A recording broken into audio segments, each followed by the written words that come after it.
When things go wrong and will not come right, though you do the best you can, when life looks black as the hours of night, a pint of plain is your only man. Now those lines were written by a great man from the town of Strabane. He was born Brian O'Nolan, but he was better known as Flann O'Brien. And here, in front of the Alley Theatre, I'm beside Philip McShane, who'll tell me a wee bit about this son of Strabane. Well, Flann was actually born not too far away here in a place called the Bowling Green. His first novel was called At Swum Two Birds, and that actually was greeted with great critical acclaim by the likes of James Joyce, Dylan Thomas and Graham Greene. He also went on in later life to write The Third Policeman. But there's a lot of people today who actually know The Third Policeman for a different reason.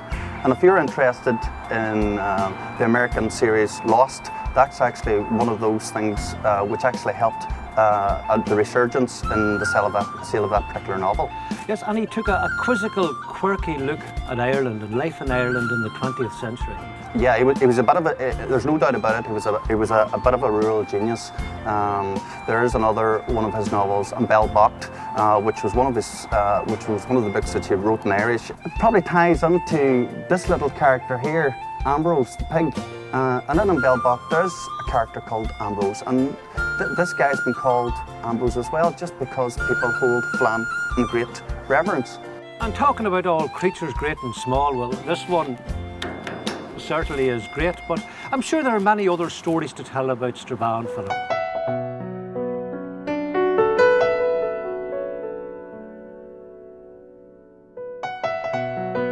Well, Declan, another famous association with Strabane is a lady called Cecil Frances Alexander, and although she's not a native of the town, she did spend quite a lengthy time living in the area in a place called Multown House, which isn't too far away from here actually. And you may know her because she is the writer of All Things Bright and Beautiful. She also wrote Once in Royal David City. Now, did she write anything else? Now, she did write a book, Hymns for Little Children, and the proceeds from that book went towards the operation of a local school for deaf children.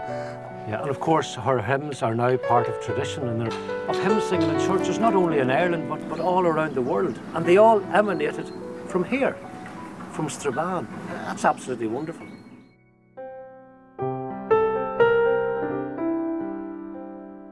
So Philip, why have you taken me to this particular place? Well, I brought you here just to tell you a little story about the printing industry in Strabane. At one time, Strabane town was one of the major printing hubs in the whole of Ireland. And emanating from that industrial heritage, we also have another little story to tell. And it's about a gentleman called John Dunlap. Now, not a lot of people would know this, but John Dunlap was born in Strabane, and at the age of 10, he was shipped out to work for his uncle.